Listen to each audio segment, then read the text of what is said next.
Hello students, welcome to National Law Training Institute. So students, Falcon Batch CLAT 2026 की जो आपकी free classes चल रही हैं उसमें रीजनिंग की सीरीज में आज आपकी अगली क्लास है जिसमें कि हम डिस्कस करने वाले हैं ब्लड रिलेशन का टॉपिक। देखिए बाय नेम आप सब समझ पा रहे होंगे कि ये टॉपिक एक्चुअली क्या है। आपने बचपन में रिडल्स एक दूसरे से कई बार पूछे होंगे या आपने रिडल्स खुद भी फेस किए होंगे जब आपसे कुछ इस तरह से पूछते हैं कि आपकी मम्मी के पापा के भाई का बहन आपकी क्या लगी, है ना। तो हम बहुत डीप थॉट में चले जाते हैं और ऐसे क्वेश्चंस के answers most of the times गलत ही निकालते हो, है ना, और आंसर निकाल रहे हो तो टाइम बहुत ले रहे हो। तो ये क्वेश्चंस बहुत ज़्यादा सिंप्लीफाई हो जाएंगे अगर आपको इनको सॉल्व करने की टेक्निक समझ आ जाएगी। तो हम इस चैप्टर को 2 लेक्चर्स में डिवाइड कर रहे हैं जिसमें कि फर्स्ट लेक्चर बेसिक का होगा क्योंकि इस चैप्टर का अच्छा खासा बेसिक है और इसका जो सेकेंड पार्ट है वो आपका होगा क्वेश्चंस का। तो आज मैं इस चैप्टर का बेसिक आपके साथ डिस्कस करूंगी और जो अगली क्लास होगी उसमें मैं आपके साथ डिस्कस करूंगी इस चैप्टर के क्वेश्चंस। ओके, तो चलिए स्टार्ट करते हैं ब्लड रिलेशन का टॉपिक, जिसमें कि सबसे पहले आपको मैं ये बताऊंगी कि जब भी एक क्वेश्चन आपके सामने आएगा तो उसको सॉल्व करने के लिए आपको हमेशा एक डायग्राम बनाना होता है और वो डायग्राम में आपको किन किन रूल्स को फॉलो करना है। तो देखिए, रूल्स टू मेक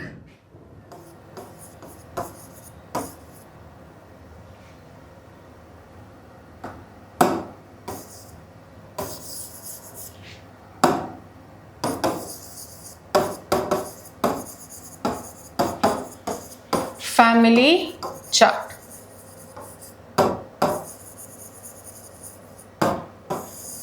ओके, सबसे पहले तो हम डिस्कस करेंगे कि क्या रूल्स है फैमिली चार्ट को बनाने के। तो फर्स्ट रूल क्या है इसका? फर्स्ट रूल है कि हम जो है हमारा जो डायग्राम है वो हमेशा जनरेशन वाइज बनाएंगे। जनरेशन वाइज का मतलब क्या होता है? हाँ जी, जनरेशन वाइज का मतलब क्या होता है कि जो सेम जनरेशन के लोग हैं उनको हम एक साथ रखेंगे। ठीक है, जैसे कि आपकी जनरेशन से कौन है? आपके हस्बैंड, आपकी वाइफ, आपके ब्रदर, आपकी सिस्टर, है ना, ये सभी आप ही की जनरेशन से हैं। तो सेम जनरेशन वाले लोगों को हमने एक साथ रखना है। ठीक है, एज मैटर नहीं करती, कौन बड़ा है कौन छोटा है उसका फर्क नहीं पड़ेगा, सेम जनरेशन वालों को एक साथ रखना है। अगली जनरेशन वाले जो होंगे, हाँ जी, नेक्स्ट जनरेशन वाले जो होंगे उनको आपने अपने से आगे रखना है और आपस में वो सारे के सारे जो है वो सेम जनरेशन के होंगे। ठीक है, और पिछली जनरेशन, हाँ जी, प्रीवियस जनरेशन का मतलब क्या है कि जो आपसे पिछली जनरेशन के हैं उनको आप अपने से पीछे रखोगे और आपस में ये सारे सेम जनरेशन के होंगे। ठीक है बच्चे, आपस में ये सारे के सारे जो है वो सेम जनरेशन के होंगे। अब इनका एग्जाम्पल मैं देती हूँ, जैसे कि आपके फादर आपसे पिछली जनरेशन के हैं, आपकी मदर, आपके अंकल, आपकी aunt, father in law, mother in law, ये सब आपसे पीछे होंगे। आपका son, daughter, niece, nephew, son in law, daughter in law, ये सारे आपसे अगली जनरेशन के होंगे।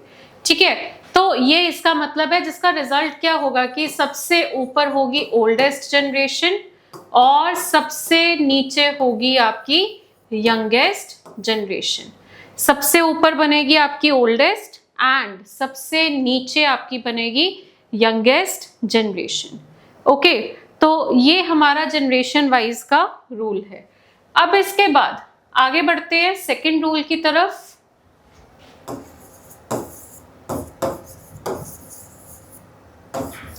अगर मुझे किसी को मेल डिनोट करना है तो उसके नाम के बाहर हम बनाएंगे स्क्वायर, और अगर मुझे किसी को फीमेल डिनोट करना है तो उसके नाम के बाहर हम बनाएंगे सर्कल। मेल है तो स्क्वायर एंड फीमेल है तो सर्कल। ओके, अब इसके बाद अगर हम बात करें मैरिड कपल की, ठीक है, मैरिड कपल जो है वो सेम जनरेशन से होता है ना। हस्बैंड वाइफ जो है वो एक ही जनरेशन के होते हैं, तो उनको हम एक साथ रखेंगे, ठीक है। मैरिड कपल जो है वो सेम जनरेशन से है, तो उनको हमने एक साथ रखना है। और इनके बीच में क्या बनेगी, हाँ जी, मैरिड कपल के बीच में सिंबल क्या बनेगा, देखो मैरिड कपल के बीच में होगी आपकी क्या, डबल लाइन। हाँ जी, मैरिड कपल जो होता है उनके बीच में क्या होती है, डबल लाइन होती है। अगर मुझे, हाँ जी, ये तो बात हुई मैरिड कपल की, जिसमें ना स्क्वायर और सर्कल से समझ आ रहा है कि ए जो है वो क्या है, हस्बैंड है, और बी जो है वो उसकी क्या है, वाइफ है। उसके बाद सिबलिंग्स कौन है, हाँ जी, सिबलिंग्स होते हैं रियल ब्रदर एंड सिस्टर, या फिर रियल ब्रदर्स, या फिर रियल सिस्टर्स, ठीक है। तो जो सगे होते हैं, रियल होते हैं, उनको हम सिबलिंग्स बोलते हैं। कजन कभी भी सिबलिंग्स नहीं होंगे, ठीक है। सिबलिंग्स वर्ड जो है वो हम हमेशा रियल के लिए यूज करते हैं, कजन्स के लिए ये वाला वर्ड जो है इसका इस्तेमाल नहीं होता है, ओके।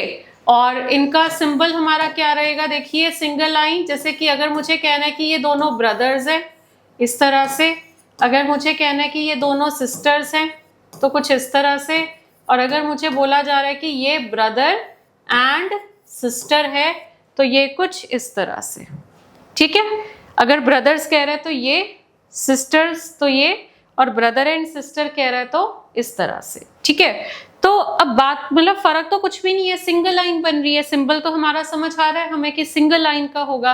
बाकी ये अगर दोनों स्क्वायर है तो दोनों मेल होंगे, तब ये दोनों ब्रदर्स हैं। अगर दोनों का सर्कल है यानी दोनों फीमेल है तो दोनों सिस्टर्स है, और अगर एक स्क्वायर और दूसरा सर्कल है यानी ब्रदर एंड सिस्टर है, तो ये होते हैं सिबलिंग्स, ओके। तो ये आपका बनेगा। अब इसके बाद आगे बढ़ते हैं, लास्ट में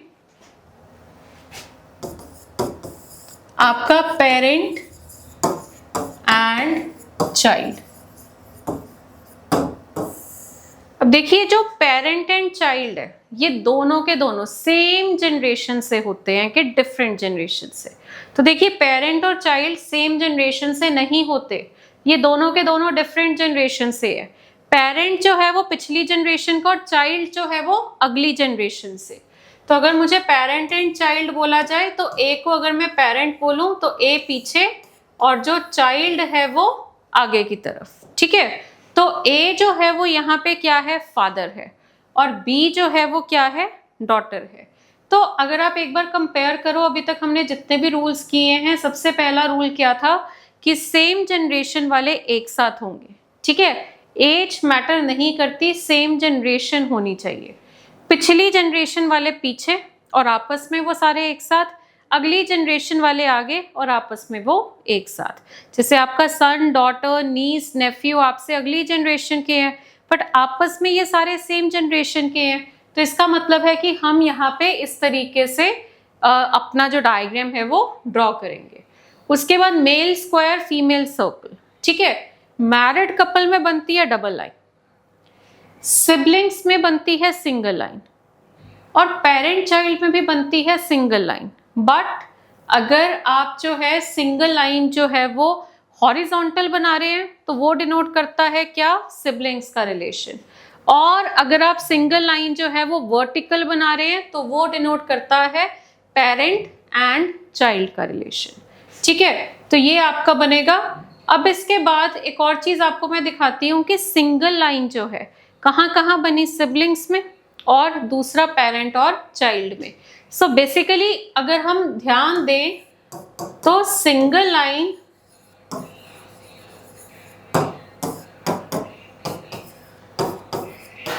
डिनोट करती है ब्लड रिलेशन। सिंगल लाइन होगी उसका मतलब क्या होगा कि उनका आपस में क्या है, ब्लड रिलेशन है, ओके। तो single line always denotes blood relation. So I hope this is clear, okay.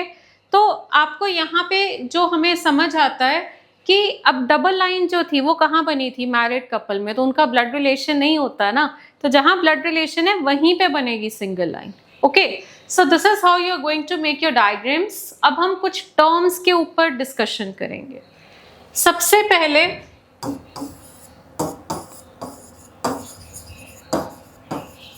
Paternal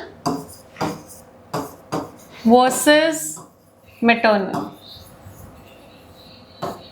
अब पैटर्नल और मैटरनल इन दोनों वर्ड्स में हम कैसे डिफरेंशिएट करेंगे? तो पैटर्नल वर्ड जो है वो हमेशा आपके फादर साइड का रिलेशन है, और मैटरनल वर्ड जो है वो हमेशा आपकी मम्मी साइड का रिलेशन है। पी से पैटर्नल, पी से पापा, और एम से मैटरनल, एम से मम्मी। ठीक है, paternal father side and maternal जो है वो मदर साइड। ठीक है जी, तो ये फर्क होता है किसका? पैटर्नल और मैटरनल का। अच्छा, अब ये यूज कहाँ होता है? जैसे कि ग्रैंडफादर, ग्रैंडफादर अगर मैं बोलूं तो किसको रेफर किया जा रहा है? आपके दादाजी को या फिर आपके नाना जी को? तो ज्यादा अच्छी अंडरस्टैंडिंग हो सके उसके लिए हमें यहाँ पे पता लगता है कि अगर वो बोल रहा है यहाँ पे क्या पैटर्नल ग्रैंडफादर, तो वो कौन है? आपके दादाजी। और अगर वो बोलता है मैटरनल ग्रैंडफादर, तो वो कौन है? आपके नाना जी। So I hope this is clear. Okay,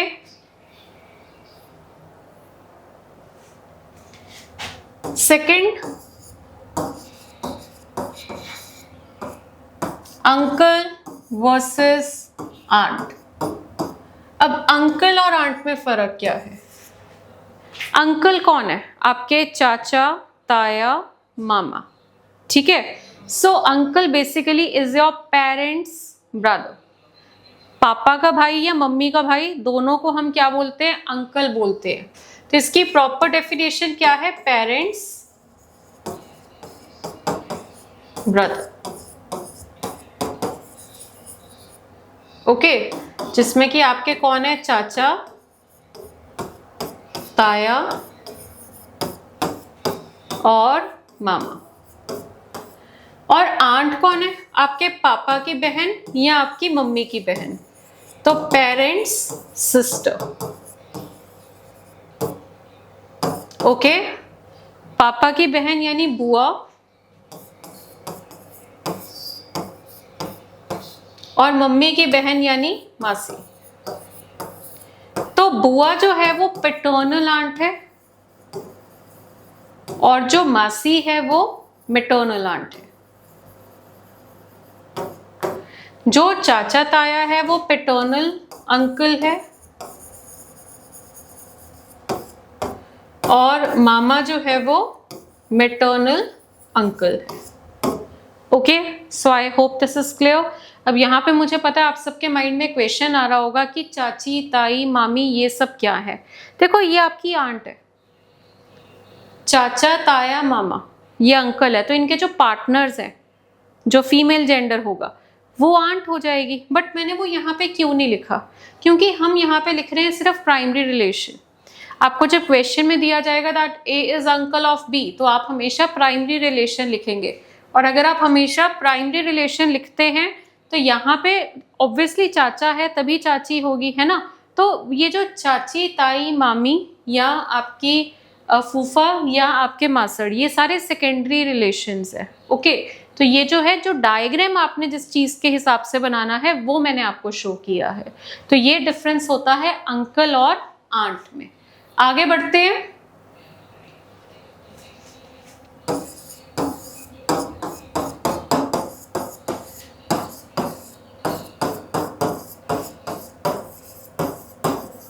gneiss versus Neiphiu. हाँ जी, अब नीस और नेफ्यू में क्या फर्क है? देखो, नीस कौन होती है? आपके पापा की बहन या आपकी आपके भाई की बेटी या आपकी बहन की बेटी। So basically siblings daughter. Niece कौन है? सिबलिंग्स डॉटर, जिसको आप भतीजी या भांजी भी बोलते हैं। और नेफ्यू कौन है? सिबलिंग सन, आपके भाई या बहन का बेटा। उसको हम क्या बोलेंगे, नेफ्यू, और वो कौन है, सिबलिंग्स सन। ओके, सो ये डिफरेंस होता है आपका नीस एंड नेफ्यू में। आगे बढ़ते हैं।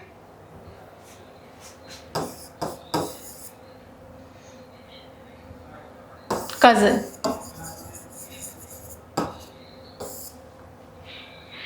अब देखिए हम कजन किसको बोलते हैं, आप और आपका कजन आपस में कजन क्यों हो, क्योंकि आपके पेरेंट्स आपस में सिबलिंग्स है। तो जब भी क्वेश्चन में कभी आए ना कि ये इसका कजन है, तो आप समझ जाना कि वो इनडायरेक्टली आपको ये बता रहा है कि यहाँ पे सिबलिंग्स का रिलेशन है।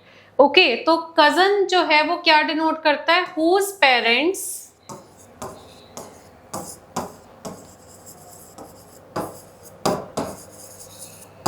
आर सिबलिंग्स,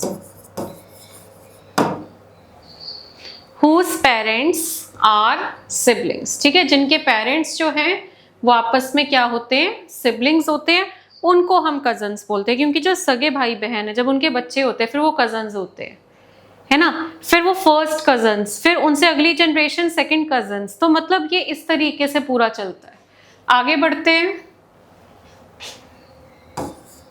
ओके, ये जरा ध्यान देना, ओनली सन, ओनली सन का मतलब क्या है, जस्ट थिंक अपॉन दिस, क्योंकि आई नो यहाँ पे बहुत मिस्टेक करते हैं बच्चे। ओनली सन का जो मतलब है, आपके माइंड में अभी कुछ और मीनिंग आएगा, अभी मैं बताऊंगी तो आपको पता लगेगा कि जो आपके माइंड में आया वो गलत है।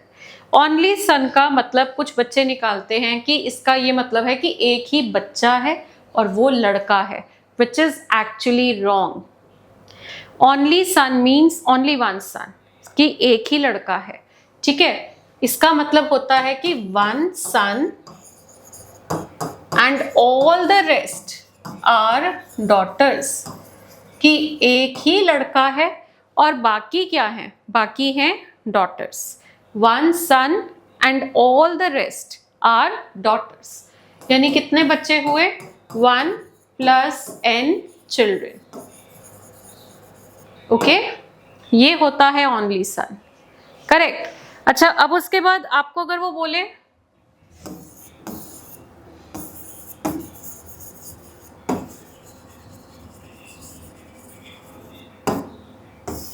ओनली डॉटर, यानी कि एक डॉटर है और बाकी बेटे हैं, तो रिजल्ट क्या होगा इसका, 1 + n चिल्ड्रन। ठीक है, अगर वो बोले 1 डॉटर + n सन, इसका रिजल्ट क्या होगा, 1 + n चिल्ड्रन। तो मतलब ये है कि ओनली सन का मतलब ये निकलता है कि लड़का एक ही है और उसके जितने भी सिबलिंग्स होंगे वो सभी फीमेल्स है, क्योंकि he is the only son and all the rest are females. Okay, only daughter means only 1 daughter and all the rest are male, correct. But अगर आपको बोला जाए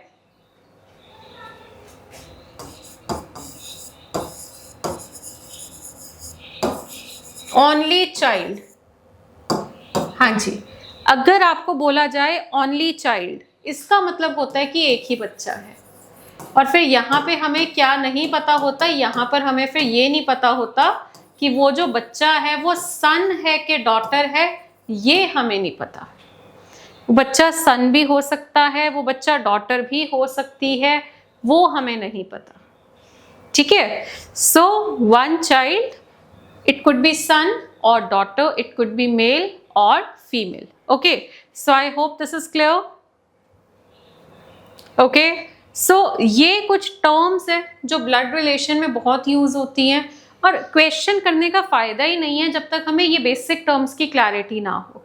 तभी मैं कह रही हूँ इस चैप्टर का बेसिक इज वेरी इंपॉर्टेंट, जो आपको समझना है और करना है। ओके, आगे क्वेश्चन तभी कर पाओगे जब इन चीजों में क्लैरिटी होगी। आगे बढ़ते हैं। अब मैं ना एक डायग्राम बनाऊंगी, उस डायग्राम में हम ना इनको पढ़ना सीखेंगे, पढ़ना समझेंगे। तो चलिए देखिए इधर,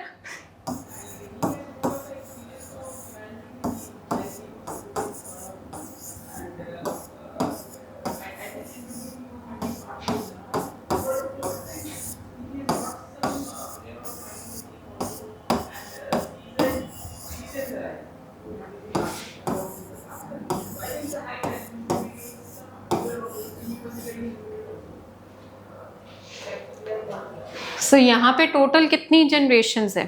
3। जनरेशन नंबर 1 ए बी की, जनरेशन नंबर 2 में ये सब है, और जनरेशन नंबर 3 में ये दोनों हैं। ए और बी कैसे रिलेटेड है? Husband wife, they are married. A और बी के कितने बच्चे हैं? देखो बी और सी जो है वो सिंगल लाइन से कनेक्टेड है, विच डिनोट्स कि बी जो है वो सी का पेरेंट है, and to be specific B जो है वो सी की मदर है। अब सी जो है सिंगल लाइन से ई से कनेक्टेड है और ई एफ से, यानी एफ ई और सी ये तीनों सिबलिंग्स है, और इनके पेरेंट्स का नाम है ए और बी, जिनमें से मैरिड कौन है? सी। किससे मैरिड है? डी से। और सी और डी के 2 बच्चे हैं, कौन से? जी और एच। ओके, तो अब यहाँ पे क्वेश्चन पता है किस तरह से आता है?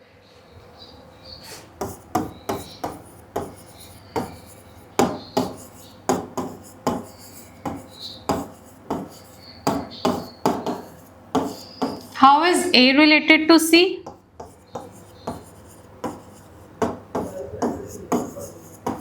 और how is C related to A?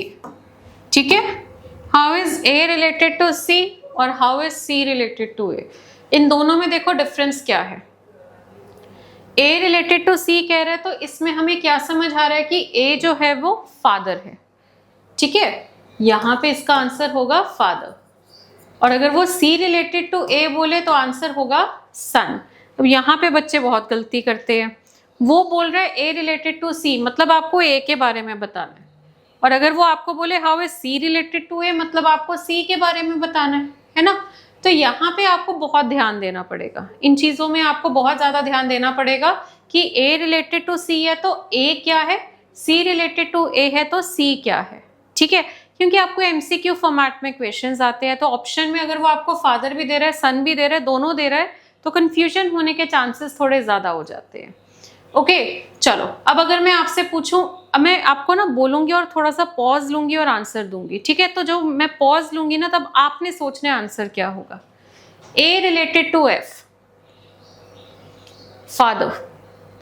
F related to A, sun.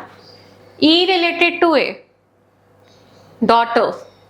A related to D, father in law. देखो होता क्या है कि जब आपके पार्टनर का भाई, पार्टनर की बहन, पार्टनर के फादर, पार्टनर की मदर इन लॉ लग जाता है, जहां पे जो रिलेशन आप पार्टनर्स को क्रॉस करते हो ना वहां पे इन लॉ हो जाता है, क्योंकि फिर वो ब्लड रिलेशन नहीं है। ऐसे ही अब जो है आपके पार्टनर से क्रॉस हो रहा हो या फिर आपके भाई का पार्टनर हो, मतलब किसी भी तरह से रिवर्स और फॉरवर्ड किसी भी तरीका से जब भी पार्टनर्स को क्रॉस कर रहा है तो वहां पे इन लॉ वर्ड ऐड हो जाता है। तो A related to D, father in law, क्योंकि इसके पार्टनर का फादर है, तो डी का क्या लगा? A, father in law. D related to A, daughter in law. B related to D, mother in law. D related to B, mother in law. F related to D, brother in law. D related to F, sister in law. E related to D, sister in law. D related to E, sister in law. ठीक है, उसके बाद आपका ये देखो F है, F related to H. हाँ जी, एफ रिलेटेड टू एच क्या होगा?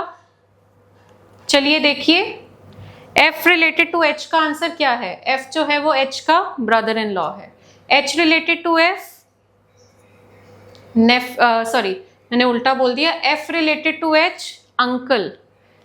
H related to F, nephew. G related to E, niece. E related to G, aunt. D related to F, sister-in-law. F related to D, brother-in-law.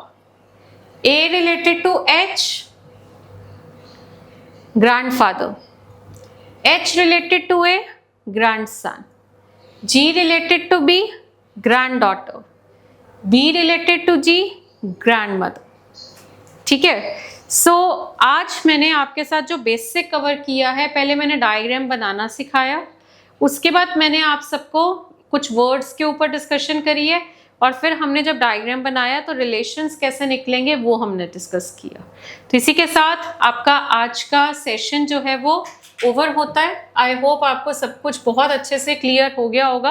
And अब आपने आज का lecture जो है वो एक बार रिवाइज करना है, सो दैट जब नेक्स्ट क्लास में मैं आपको क्वेश्चंस करवाऊंगी तो ये सारे बेसिक में कोई कंफ्यूजन आपकी ना बची हो और आप क्वेश्चंस के ऊपर ज़्यादा फोकस कर पाओ। ठीक है, तो ये एक बार रिवाइज कर लेना। And thanks for watching. If you want to contact us, आप इस नंबर पे कॉल कर सकते हैं या फिर nlti.clat पे भी आप हमें कॉन्टैक्ट कर सकते हैं। सो this is Tanvi signing off. Thank you so much.